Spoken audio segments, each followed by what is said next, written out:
Nous avons appris avec un sentiment de déception que cela s'est produit, parce que nous sommes conscients des sentiments exprimés par la Chine et le gouvernement américain à travers le président Xi Jinping et le président Biden, décourageant cette visite.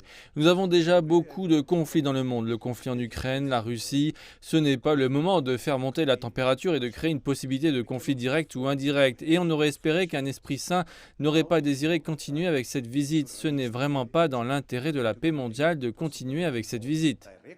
Cédric Frolik a déclaré que la Chine et les États-Unis avaient établi le principe d'une seule Chine dans 3 communiqués conjoints Chine-États-Unis.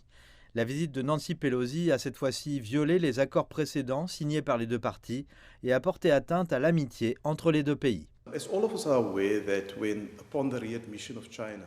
Nous sommes tous conscients du fait que la mission réelle de la Chine auprès des Nations Unies a donné lieu à certains engagements dont le principe d'une seule Chine et du fait que Taïwan est une partie intégrante de la Chine et que les relations officielles seront dirigées par la République populaire de Chine. Changer cela maintenant, directement ou indirectement, va à l'encontre des engagements précédents qui ont été pris entre les deux pays. Cela aura un impact négatif aussi sur les relations sino-américaines qui sont là et sur l'appréciation des dirigeants précédents pour que la situation soit gérée d'une telle manière qu'aucun autre conflit ne soit créé, mais qu'il y ait la paix et la stabilité, en particulier dans le détroit de Taïwan.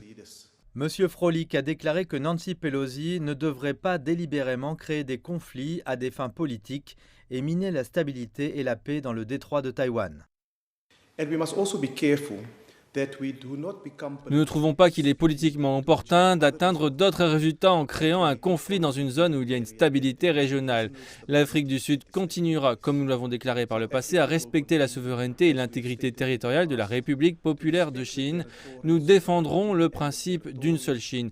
Nous croyons qu'il n'y a qu'une seule Chine dans le monde, que le gouvernement de cette Chine se trouve à Beijing et qu'elle est dirigée par le Parti communiste chinois sous la direction du président Xi Jinping.